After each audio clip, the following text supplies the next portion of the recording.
PSC പരീക്ഷയിലെ Kerala ചരിത്രം എന്ന ടോപ്പിക്കാണ് ഇന്ന് നമ്മൾ നോക്കുന്നത്.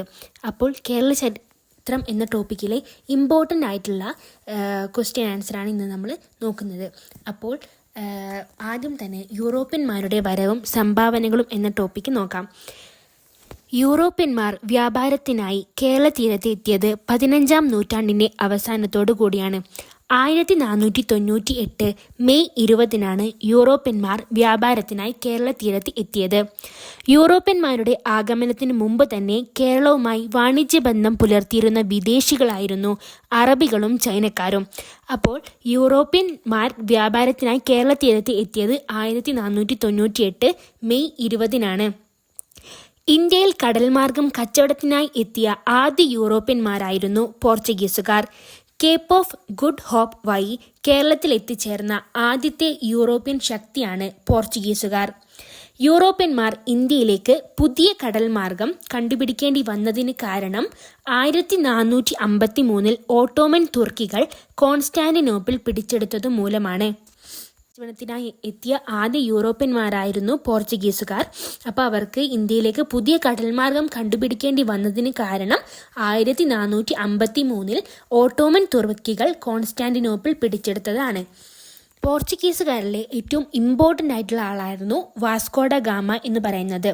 കടൽമാർഗം ഇന്ത്യയിലെത്തിയ ആദ്യ യൂറോപ്യനായിരുന്നു വാസ്കോഡ ഗാമ. വാസ്കോഡ ഗാമ ഇന്ത്യയിലേക്കുള്ള ഐതിഹാസിക യാത്ര ആരംഭിച്ച സ്ഥലം ലിസ്ബണിൽ നിന്ന് 1497 ഏപ്രിലാണ് വാസ്കോഡ ഗാമ ഇന്ത്യയിലേക്കുള്ള ഐതിഹാസിക യാത്ര ആരംഭിച്ചത്. വാസ്കോഡ ഗാമയുടെ ആഗമനത്തെ ഏഷ്യയുടെ ചരിത്രത്തിലെ വാസ്കോഡ ഗാമ യുഗത്തിന്റെ തുടക്കമാണെന്ന് അഭിപ്രായപ്പെട്ട ചരിത്രകാരൻ സർദാർ KM പണിക്കർ. വാസ്കോഡ ഗാമയെ ഇന്ത്യയിലേക്ക് അയച്ച പോർച്ചുഗീസ് രാജാവ് മാനുവൽ ഒന്നാമനാണ് ഗാമയെ ഇന്ത്യയിലേക്ക് അയച്ച പോർച്ചുഗീസ് രാജാവ്. വാസ്കോഡ ഗാമ ആദ്യമായി ഇന്ത്യയിലെത്തിയത് 1498 മെയ് 20-നാണ്. അപ്പം പോർച്ചുഗീസുകാർ ആദ്യമായി എത്തിയത് 1498 മെയ് 20-ന്. ഓക്കെ, അപ്പം വാസ്കോഡ ഗാമ ഇന്ത്യയിൽ വന്നിറങ്ങിയ സ്ഥലം കാപ്പാട്, കോഴിക്കോട്. അപ്പം നമ്മൾ ചെറുപ്പത്തിൽ ചെറിയ ക്ലാസ്സുകളെല്ലാം പഠിച്ചാണ് വാസ്കോഡ ഗാമ ഇന്ത്യയിൽ വന്നിറങ്ങിയ സ്ഥലം കാപ്പാട് ആണ്. പോർച്ചുഗീസുകാർ കോഴിക്കോടിനെ വിളിച്ചിരുന്നത് കലേക്കുറ്റ് എന്നായിരുന്നു. നമുക്കപ്പോൾ ഇതിനെ കണക്ട് ചെയ്യാം. ഇപ്പോൾ അതിൻ്റെ പേര് കാലിക്കറ്റ് എന്നാണല്ലോ. അപ്പം പോർച്ചുഗീസുകാർ കോഴിക്കോടിനെ വിളിച്ചിരുന്നത് കലേക്കുറ്റ് എന്നായിരുന്നു. വാസ്കോഡ ഗാമ സഞ്ചരിച്ച കപ്പലിൻ്റെ പേര് സെന്റ് ഗബ്രിയേൽ. ഓക്കെ, അപ്പം ഇത് ഇമ്പോർട്ടൻ്റ് ആയിട്ടുള്ള കാര്യമാണ്. 2-3 പ്രാവശ്യം PSCയിൽ ചോദിച്ചിട്ടുള്ള ക്വസ്റ്റ്യൻസ് ആണ് അത്. ഓക്കെ, അപ്പം വാസ്കോഡ ഗാമ സഞ്ചരിച്ച കപ്പലിൻ്റെ പേര് സെന്റ് ഗബ്രിയേൽ. വാസ്കോഡ ഗാമയുടെ കപ്പൽ വ്യൂഹത്തിലുണ്ടായിരുന്ന മറ്റ് കപ്പലുകൾ സെന്റ് റാഫേൽ, അതുപോലെ തന്നെ സെന്റ് ബെറിയോ. അപ്പോൾ ഈ 2 കപ്പലുകളായിരുന്നു വാസ്കോഡ ഗാമയുടെ കപ്പൽ വ്യൂഹത്തിലുണ്ടായിരുന്ന മറ്റ് കപ്പലുകൾ. അപ്പം വാസ്കോഡ ഗാമ സഞ്ചരിച്ച കപ്പലിൻ്റെ പേര് സെന്റ് ഗബ്രിയേൽ എന്നും വാസ്കോഡ ഗാമയുടെ കപ്പൽ വ്യൂഹത്തിലുണ്ടായിരുന്ന മറ്റ് കപ്പലുകളായിരുന്നു സെന്റ് റാഫേലും സെന്റ് ബെറിയോ. പിന്നെ വാസ്കോഡ ഗാമ ലിസ്ബണിലേക്ക് മടങ്ങിപ്പോയ വർഷം 1499-ലാണ്. 1499-ലാണ് വാസ്കോഡ ഗാമ ലിസ്ബണിലേക്ക് മടങ്ങിപ്പോയത് തിരിച്ച്. ഓക്കെ, അപ്പം വാസ്കോഡ ഗാമ ലിസ്ബണിലേക്ക് വീണ്ടും തിരിച്ചു പോയത് 1499-ലാണ്. വാസ്കോഡ ഗാമയുടെ യാത്രയ്ക്ക് ചെലവായ തുകയുടെ 60 ഇരട്ടിയോളം ലാഭമാണ് ഇന്ത്യയിൽ നിന്നും കൊണ്ടുപോയ വിഭവങ്ങൾ വിറ്റയക്കുക വഴി ലഭിച്ചത്. വാസ്കോഡ ഗാമയ്ക്ക് 60 ഇരട്ടിയോളം ലാഭമാണ് ഇന്ത്യയിൽ നിന്നും കൊണ്ടുപോയ വിഭവങ്ങൾ വിറ്റയക്കുക വഴി ലഭിച്ചിട്ടുണ്ടായിരുന്നത്. ഇനി വാസ്കോഡ ഗാമയ്ക്ക് ഡോം അല്ലെങ്കിൽ പ്രഭു എന്ന പദവി നൽകിയത് മാനുവൽ രാജാവാണ്. അതുപോലെ തന്നെ വാസ്കോഡ ഗാമയെ ഇന്ത്യൻ മഹാസമുദ്രത്തിലെ സേനാധിപതി അല്ലെങ്കിൽ അധിപൻ എന്ന് വിശേഷിപ്പിച്ചതും മാനുവൽ രാജാവാണ്. വാസ്കോഡ ഗാമ രണ്ടാമതായി ഇന്ത്യയിലെത്തിയ വർഷം 1502-ആണ്. അപ്പം 3 പ്രാവശ്യമാണ് വാസ്കോഡ ഗാമ ഇന്ത്യയിലെത്തിയിട്ടുള്ളത്. ഒന്നാമത് 1498 മെയ് 20-ന്, രണ്ടാമത് 1502. മൂന്നാമതായി വാസ്കോഡ ഗാമ ഇന്ത്യയിലേക്ക് എത്തിയത് 1524-നാണ്. അപ്പോൾ 3 പ്രാവശ്യമാണ് വാസ്കോഡ ഗാമ ഇന്ത്യയിലേക്ക് വന്നത്. 1498 മെയ് 20-നും 1502-നും 1524-നും. അപ്പോൾ വാസ്കോഡ ഗാമ പോർച്ചുഗീസ് വൈസ്രോയായി ഇന്ത്യയിലെത്തിയ വർഷം എന്ന് പറയുന്നത് 1524 1524 വാസ്കോഡ ഗാമ പോർച്ചുഗീസ് വൈസ്രോയായി ഇന്ത്യയിലെത്തിയത്.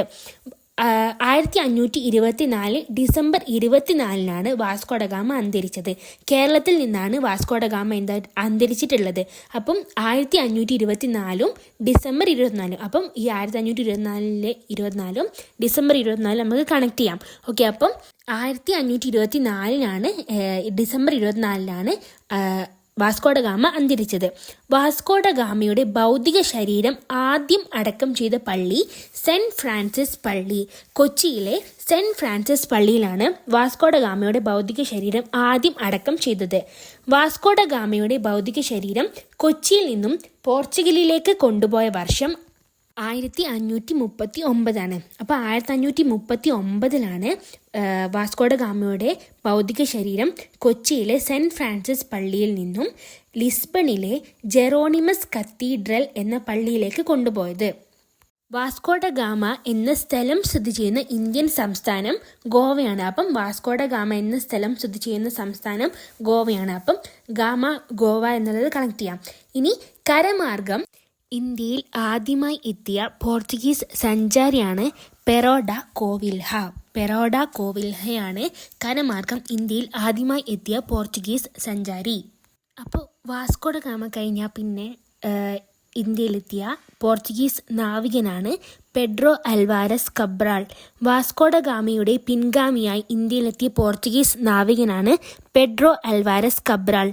1500 പെഡ്രോ അൽവാരസ് കബ്രാൾ ഇന്ത്യയിലെത്തുന്നത്. കൊച്ചിയിൽ പണ്ടകശാല സ്ഥാപിച്ച പോർച്ചുഗീസ് നാവികനാണ് പെഡ്രോ അൽവാരസ് കബ്രാൾ. കൊച്ചിയിൽ പണ്ടകശാല സ്ഥാപിച്ച ആദ്യത്തെ പോർച്ചുഗീസ് വൈസ്രോയാണ് പെഡ്രോ അൽവാരസ് കബ്രാൾ. പിന്നെ ഫ്രാൻസിസ്കോ ഡി അൽമേഡ. 1505 മുതൽ 1509 വരെയായിരുന്നു ഫ്രാൻസിസ്കോ ഡി അൽമേഡ ഇന്ത്യയിൽ ഉണ്ടായിരുന്നത്. ഇന്ത്യയിലെ ആദ്യത്തെ പോർച്ചുഗീസ് വൈസ്രോയാണ് ഫ്രാൻസിസ്കോ ഡി അൽമേഡ. ശക്തമായ നാവികപ്പടയെ വളർത്തിയെടുക്കുന്നതിലൂടെ സമുദ്ര മേധാവിത്വം സ്ഥാപിച്ച് പോർച്ചുഗീസ് വ്യാപാരം വളർത്തുക എന്ന നീലജല നയം കൊണ്ടുവന്നത് ഫ്രാൻസിസ്കോ ഡി അൽമേഡയാണ്. നീലജല നയം ബ്ലൂ വാട്ടർ പോളിസി എന്നാണ് അറിയപ്പെടുന്നത്. ഫ്രാൻസിസ്കോ ഡി അൽമേഡയ്ക്ക് ശേഷം 1509 മുതൽ 1515 വരെ അൽബുക്കർക്ക് ആയിരുന്നു ഇന്ത്യയിലുണ്ടായിരുന്ന പോർച്ചുഗീസ് വൈസ്രോയി. ഇന്ത്യയിലെ രണ്ടാമത്തെ പോർച്ചുഗീസ് വൈസ്രോയിയാണ് അൽബുക്കർക്ക്.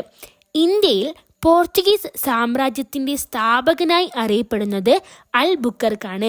ഇന്ത്യയിൽ പോർച്ചുഗീസ് കോളനിവൽക്കരണത്തിന് നേതൃത്വം നൽകിയ വൈസ്രോയിയാണ് അൽബുക്കർക്ക്. കോഴിക്കോട് നഗരം ആക്രമിച്ച പോർച്ചുഗീസ് വൈസ്രോയിയാണ് അൽബുക്കർക്ക്. പോർച്ചുഗീസുകാരും ഇന്ത്യക്കാരും തമ്മിലുള്ള വിവാഹത്തെ മിശ്ര കോളനി വ്യവസ്ഥയെ പ്രോത്സാഹിപ്പിച്ച പോർച്ചുഗീസ് വൈസ്രോയിയായിരുന്നു അൽബുക്കർക്ക്. പിന്നെ അതുപോലെ തന്നെ ഇന്ത്യയിൽ സതി നിരോധിക്കുകയും നാണയ സമ്പ്രദായം ഏർപ്പെടുത്തുകയും ചെയ്ത പോർച്ചുഗീസ് വൈസ്രോയിയായിരുന്നു അൽബുക്കർക്ക്.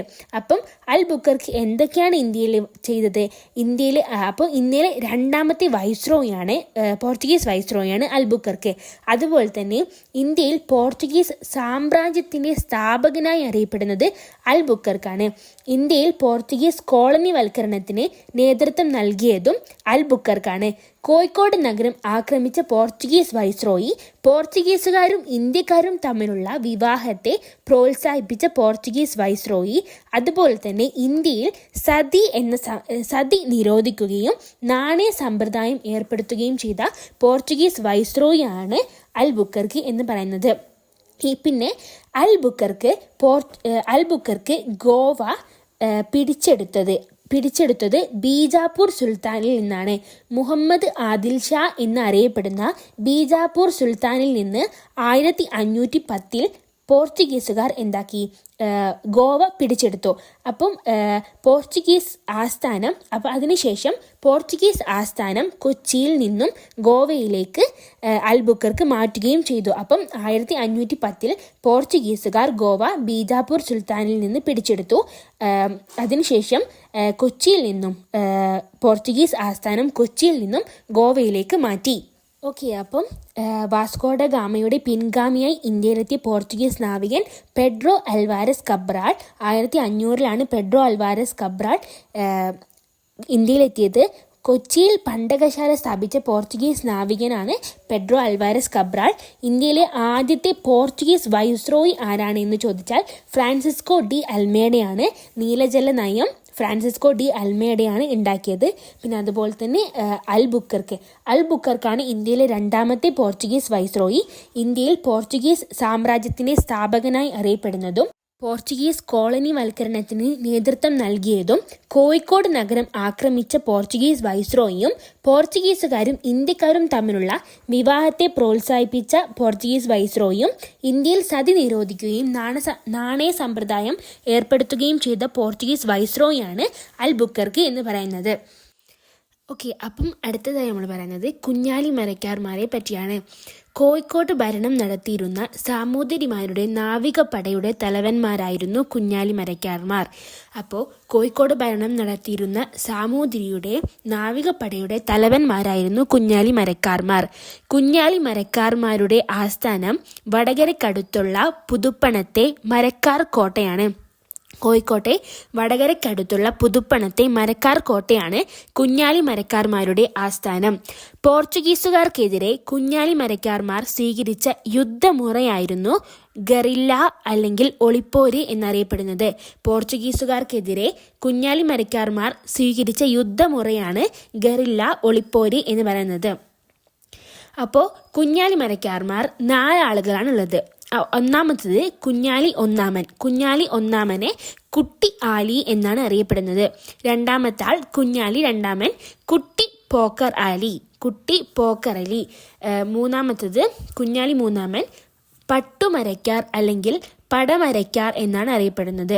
കുഞ്ഞാലി നാലാമൻ. അങ്ങനെ 4 കുഞ്ഞാലിമാരായിരുന്നു ഉണ്ടായിരുന്നത്. അപ്പോൾ കുഞ്ഞാലി 1 കുട്ടി ആലി എന്നും കുഞ്ഞാലി 2 കുട്ടി പോക്കർ ആലി എന്നും കുഞ്ഞാലി 3 പട്ടുമരക്കാർ അല്ലെങ്കിൽ പടമരക്കാർ എന്നാണ് അറിയപ്പെടുന്നത്. പിന്നെ കുഞ്ഞാലി നാലാമനും. അങ്ങനെ പോർച്ചുഗീസുകാർക്കെതിരെ യുദ്ധത്തിലെ യഥാർത്ഥ വീരൻ എന്നറിയപ്പെടുന്നത് കുഞ്ഞാലി നാലാമനാണ്. അപ്പോൾ നമ്മൾ സിനിമയിലുള്ള ഉള്ളത് കുഞ്ഞാലി നാലാമൻ്റെ കഥയാണ്. ഓക്കെ, അപ്പം പോർച്ചുഗീസുകാർക്കെതിരെ യുദ്ധത്തിലെ യഥാർത്ഥ വീരൻ എന്നറിയപ്പെടുന്നത് കുഞ്ഞാലി നാലാമനാണ്. ഇന്ത്യൻ സമുദ്രങ്ങളുടെ അതിനായകൻ എന്ന ബിരുദം സ്വീകരിച്ചത് കുഞ്ഞാലി നാലാമനാണ്.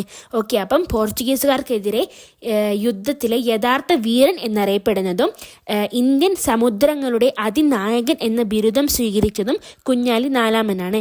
കുഞ്ഞാലി മരക്കാർ നാലാമനെ പോർച്ചുഗീസുകാർ ഗോവയിൽ വച്ച് വധിച്ച വർഷം 1600 1600 കുഞ്ഞാലി മരക്കാർ നാലാമനെ പോർച്ചുഗീസുകാർ ഗോവയിൽ വെച്ച് വധിക്കുന്നത്.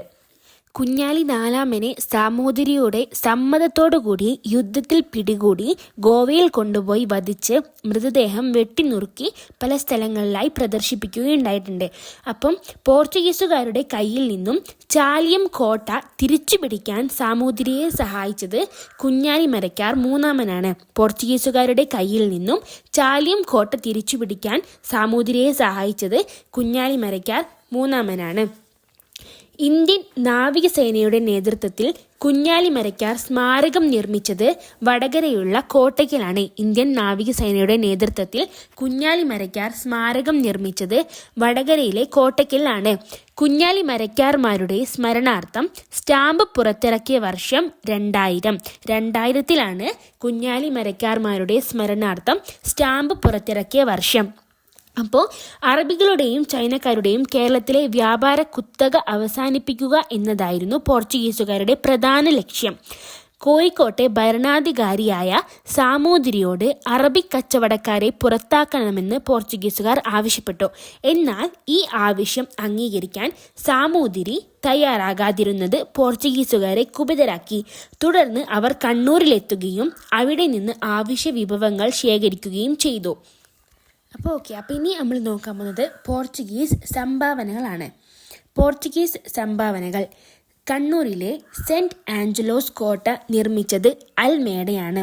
1505 കണ്ണൂരിലെ സെന്റ് ആഞ്ചലോസ് കോട്ട നിർമ്മിച്ചത് അൽമേഡയാണ്. തൃശൂർ ജില്ലയിലെ കോട്ടപ്പുറം കോട്ട നിർമ്മിച്ചത് പോർച്ചുഗീസുകാരാണ്. കുഞ്ഞാലി മരക്കാർമാരുടെ ആക്രമണം നേരിടാനായി 1531 പോർച്ചുഗീസുകാർ നിർമ്മിച്ച കോട്ട ചാലിയം കോട്ട. കോഴിക്കോട്ടെ ചാലിയം കോട്ട കുഞ്ഞാലി മരക്കാർമാരുടെ ആക്രമണം നേരിടാനായി 1531 പോർച്ചുഗീസുകാർ നിർമ്മിച്ചതാണ്. ചാലിയം കോട്ട പണിത പോർച്ചുഗീസ് ഗവർണർ നുനോ ഡ കുൻഹ ആണ്. സാമൂതിരിയുടെ കണ്ടത്തിലേക്ക് നീട്ടിയ പീരങ്കി എന്നറിയപ്പെടുന്നത് ചാലിയം കോട്ടയെയാണ്. പിന്നെ അതുപോലെ തന്നെ കാർട്ടസ് വ്യവസ്ഥ എന്നൊരു വ്യവസ്ഥ പോർച്ചുഗീസുകാർ എന്താക്കിയിട്ടുണ്ട്, ഇന്ത്യയിൽ കൊണ്ടുവന്നിട്ടുണ്ട്. കാർട്ടസ് വ്യവസ്ഥ എന്നാൽ എന്തെന്ന് ചോദിച്ചാൽ ഇന്ത്യയുടെ ഏതെങ്കിലും ഭാഗങ്ങളുമായി മറ്റ് കപ്പലുകൾ വ്യാപാരം നടത്തുന്നത് തടയുന്നതിന് വേണ്ടി പോർച്ചുഗീസ് ഉദ്യോഗസ്ഥർ നൽകിയിരുന്ന പാസ് അറിയപ്പെട്ടിരുന്നത് കാർട്ടസ് എന്നായിരുന്നു. ഓരോ ഏഷ്യൻ വ്യാപാര കപ്പലും തങ്ങളുടെ ചരക്കുകൾ കടത്തുന്നതിന് പോർച്ചുഗീസുകാർക്ക് ഒരു നിശ്ചിത സംഖ്യ കരം നൽകി കാർട്ടസ് സ്വന്തമാക്കണമായിരുന്നു. കാർട്ടസിൽ ഉൾപ്പെടുത്തിയിരുന്ന വിവരങ്ങൾ കപ്പലിന്റെ വലുപ്പം, കപ്പിത്താന്റെയും ജീവനക്കാരുടെയും വിവരങ്ങൾ, ചരക്കിന്റെ വിവരങ്ങൾ, എത്തിച്ചേരുന്ന തുറമുഖം എന്നിവയായിരുന്നു. കാർട്ടസ് വാങ്ങാത്ത കപ്പലുകൾ കണ്ടുകെട്ടി ജീവനക്കാരെ കൊല്ലുകയോ കപ്പലുകളിൽ അടിമകളാക്കുകയോ ചെയ്തിരുന്നു. അപ്പോൾ ഇതാണ് കാർട്ടസ് വ്യവസ്ഥ എന്നറിയപ്പെടുന്നത്.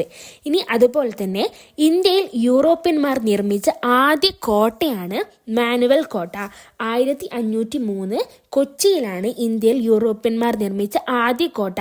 അപ്പം വാസ്കോഡ ഗാമയെ ഇന്ത്യയിലേക്ക് പറഞ്ഞയച്ച രാജാവായിരുന്നു മാനുവൽ ഒന്നാമൻ. അപ്പോൾ ഇന്ത്യയിൽ യൂറോപ്യന്മാർ നിർമ്മിച്ച ആദ്യ കോട്ട എന്ന് പറയുന്നത് മാനുവൽ കോട്ട 1503 കൊച്ചിയിലാണ് നിർമ്മിച്ചത്. ഇന്ത്യയിലെ ഏറ്റവും പഴയ യൂറോപ്യൻ നിർമ്മിതിയാണ് മാനുവൽ കോട്ട. പള്ളിപ്പുറം കോട്ട, വൈപ്പിൻ കോട്ട, ആയക്കോട്ട, ഐക്കോട്ട, കൊച്ചിൻ കോട്ട എന്നീ പേരുകളിൽ അറിയപ്പെടുന്നത് മാനുവൽ കോട്ട തന്നെയാണ്. മാനുവൽ കോട്ട പണി കഴിപ്പിച്ചത് അൽബുക്കർക്കാണ്. ചാലിയം കോട്ട തകർത്തത് കുഞ്ഞാലിമരയ്ക്കാർ മൂന്നാമനാണ്. സാമൂതിരിയുടെ സൈന്യം പോർച്ചുഗീസുകാരിൽ നിന്നും ചാലിയം കോട്ട പിടിച്ചെടുത്ത് നശിപ്പിച്ചത് 1571. അപ്പോൾ സാമൂതിരിയുടെ സൈന്യം പോർച്ചുഗീസുകാരിൽ നിന്നും ചാലിയം കോട്ട പിടിച്ചെടുത്ത് നശിപ്പിച്ചത് 1571. ചാലിയം കോട്ടയിലെ വിജയത്തെ പ്രകീർത്തിച്ചുകൊണ്ട് ഗാസി മുഹമ്മദ് 16-ാം നൂറ്റാണ്ടിൽ എഴുതിയ അറബി കാവ്യമാണ് ഫത്ഹുൽ മുബീൻ എന്നത് ഗാസി മുഹമ്മദ് 16-ാം നൂറ്റാണ്ടിൽ എഴുതിയ അറബി കാവ്യമാണ്. എന്തിനെ ആസ്പദമാക്കിയാണ് എഴുതിയത്? ചാലിയം കോട്ടയിലെ വിജയത്തെ പ്രകീർത്തിച്ചുകൊണ്ടാണ് ഗാസി മുഹമ്മദ് 16-ാം നൂറ്റാണ്ടിൽ ഫത്ഹുൽ മുബീൻ എന്ന അറബി കാവ്യം രചിച്ചത്. 16-ാം നൂറ്റാണ്ടിൽ പോർച്ചുഗീസുകാർ ഇന്ത്യയിൽ പരിചയപ്പെടുത്തിയ വാസ്തുവിദ്യാശൈലിയാണ് ഗോതിക് ശൈലി. 16-ാം നൂറ്റാണ്ടിൽ പോർച്ചുഗീസുകാർ ഇന്ത്യയിൽ പരിചയപ്പെടുത്തിയ വാസ്തുവിദ്യാ ശൈലിയാണ് ഗോതിക് ശൈലി. ഇന്ത്യയിൽ ഗോതിക് ശൈലിയിൽ പോർച്ചുഗീസുകാർ പണി കഴിപ്പിച്ച പള്ളികളാണ് സെന്റ് ഫ്രാൻസിസ് പള്ളി ഇൻ കൊച്ചി, പിന്നെ അതുപോലെ തന്നെ ബോം ജീസസ് പള്ളി, ഗോവയിലെ ബോം ജീസസ് പള്ളിയും സെന്റ് ഫ്രാൻസിസ് പള്ളി, കൊച്ചിയിലെ സെന്റ് ഫ്രാൻസിസ് പള്ളിയുമാണ് ഇന്ത്യയിൽ ഗോതിക് ശൈലിയിൽ പോർച്ചുഗീസുകാർ പണി കഴിപ്പിച്ച പള്ളികൾ. സെന്റ് ഫ്രാൻസിസ് പള്ളിയിലാണ് വാസ്കോഡ ഗാമയെ നമ്മൾ അടക്കം ചെയ്തിട്ടുണ്ടായിരുന്നത്. പോർച്ചുഗീസുകാർ ഇന്ത്യയിൽ നിർമ്മിച്ച ആദ്യ പള്ളിയും കൂടെയാണ് സെന്റ് ഫ്രാൻസിസ് പള്ളി.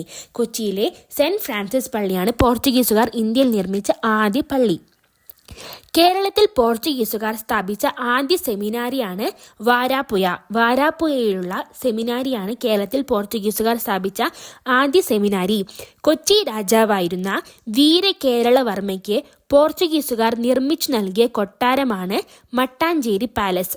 1555 മട്ടാഞ്ചേരി പാലസ് കൊച്ചി രാജാവായിരുന്ന വീരകേരളവർമ്മയ്ക്ക് പോർച്ചുഗീസുകാർ നിർമ്മിച്ചു നൽകി. ഇത് പിന്നീട് ഡച്ചുകാർ പുതുക്കി പണിതതോടെ ഡച്ച് കൊട്ടാരമെന്ന് അറിയപ്പെട്ടു. 1663 ഡച്ചുകാർ പുതുക്കി പണിതതോടെ ഡച്ച് കൊട്ടാരമെന്ന് അറിയപ്പെട്ടത് മട്ടാഞ്ചേരി പാലസ് ആണ്. കൊച്ചിയിലും വൈപ്പിനിലും അച്ചടിശാല സ്ഥാപിച്ചത് പോർച്ചുഗീസുകാരാണ്. കൊച്ചിയിലും വൈപ്പിനിലും അച്ചടിശാല സ്ഥാപിച്ചത് പോർച്ചുഗീസുകാർ. പിന്നെ അതുപോലെ തന്നെ കൈതച്ചക്ക, പപ്പായ, കശുവണ്ടി, പേരയ്ക്ക, വറ്റൽമുളക്, പുകയില, ആത്തിക്ക, മരച്ചീനി, റബ്ബർ എന്നിവ ഇന്ത്യയിൽ കൊണ്ടുവന്നത് പോർച്ചുഗീസുകാരാണ്. അപ്പോൾ എന്തൊക്കെയാണ് പോർച്ചുഗീസുകാർ ഇന്ത്യയിൽ കൊണ്ടുവന്നത്? കൈതച്ചക്ക, പപ്പായ, കശുവണ്ടി, പേരയ്ക്ക, വറ്റൽമുളക്, പുകയില, ആത്തിക്ക, മരച്ചീനി, റബ്ബർ എന്നിവ ഇന്ത്യയിൽ കൊണ്ടുവന്നത് പോർച്ചുഗീസുകാരാണ്. ക്രിസ്തീയ കലാരൂപമായ ചവിട്ടുനാടകം കേരളത്തിൽ പ്രചരിപ്പിച്ചത് പോർച്ചുഗീസുകാരാണ്. ക്രിസ്തീയ കലാരൂപമായ ചവിട്ടുനാടകം കേരളത്തിൽ പ്രചരിപ്പിച്ചത് പോർച്ചുഗീസുകാരാണ്. ചവിട്ടുനാടകത്തെ ഒരു ജനകീയ കലയായി ഉയർത്തിക്കൊണ്ടുവന്ന വിദേശ ശക്തിയാണ് പോർച്ചുഗീസുകാർ. കേരളത്തിലെ ഏത് നാട്ടുരാജാവാണ് പോർച്ചുഗീസ് രാജാവിൻ്റെ സൈനിക സഹോദരൻ എന്ന ബഹുമതി സ്വന്തമാക്കിയത് എന്ന് ചോദിച്ചാൽ പുറക്കാട്ട് രാജയാണ് കേട്ടോ. അപ്പോൾ പുറക്കാട്ട് രാജയാണ് പോർച്ചുഗീസ് രാജാവിൻ്റെ സൈനിക സഹോദരൻ എന്ന ബഹുമതി സ്വന്തമാക്കിയത്. പോർച്ചുഗീസുകാരും കോഴിക്കോട്ട് സാമൂതിരിയും തമ്മിൽ കണ്ണൂർ സന്ധി ഒപ്പുവെച്ചത് 1513 പൊന്നാനി സന്ധി ഒപ്പുവെച്ചത് 1540 അപ്പം പോർച്ചുഗീസുകാരും കോഴിക്കോട്ട് സാമൂതിരിയും തമ്മിൽ കണ്ണൂർ സന്ധി ഒപ്പുവെച്ചത് 1513 പൊന്നാനി സന്ധി ഒപ്പുവെച്ച വർഷം 1540 കേട്ടോ. ഇന്ത്യയിൽ ആദ്യമായി യൂറോപ്യൻ സ്കൂൾ ആരംഭിച്ചത് കൊച്ചിയിലാണ്. കൊച്ചിയിലാണ്. ക്രിസ്ത്യൻ പുരോഹിതന്മാരുടെ വൈദിക പഠനത്തിനായി സെമിനാരികളും കോളേജുകളും ആരംഭിച്ച സ്ഥലങ്ങൾ കൊച്ചി, കൊടുങ്ങല്ലൂർ, വൈപ്പിൻകോട്ട എന്നീ 3 സ്ഥലങ്ങളിലാണ് ക്രിസ്ത്യൻ പുരോഹിതന്മാരുടെ വൈദിക പഠനത്തിനായി സെമിനാരികളും കോളേജുകളും ആരംഭിച്ചത്. അപ്പം കൊച്ചി, കൊടുങ്ങല്ലൂർ, വൈപ്പിൻകോട്ട എന്നീ 3 സ്ഥലങ്ങളിലാണ് കേട്ടോ. അപ്പോൾ ഇനി തോഫത്തുൽ മുജാഹിദീൻ എന്നൊരു ഇത് നോക്കാം. കേരളത്തിലെ പോർച്ചുഗീസ് അതിക്രമങ്ങളെക്കുറിച്ച് സൂചന നൽകുന്ന ഷെയ്ഖ് സൈനുദ്ദീൻ രചിച്ച കൃതിയാണ് തോഫത്തുൽ മുജാഹിദീൻ. അപ്പം തോഫത്തുൽ മുജാഹിദീൻ രചിച്ചത് ആരാണ് എന്ന് ചോദിച്ചാൽ ഷെയ്ഖ് സൈനുദ്ദീൻ രചിച്ചതാണ്. അപ്പം കേരളത്തിലെ പോർച്ചുഗീസ് അതിക്രമങ്ങളെക്കുറിച്ച് സൂചന നൽകുന്ന ഷെയ്ഖ് സൈനുദ്ദീൻ രചിച്ച കൃതിയാണ് തോഫത്തുൽ മുജാഹിദീൻ. തോഫത്തുൽ മുജാഹിദീൻ രചിച്ച ഭാഷ അറബിയാണ്. അറബി ഭാഷയിലാണ് തോഫത്തുൽ മുജാഹിദീൻ രചിച്ചിട്ടുള്ളത്. പോർച്ചുഗീസുകാർക്കെതിരെ യുദ്ധം ചെയ്യാൻ മുസ്ലിങ്ങളോട് ആഹ്വാനം ചെയ്യുന്ന കൃതിയാണ് തോഫത്തുൽ മുജാഹിദീൻ എന്നത്.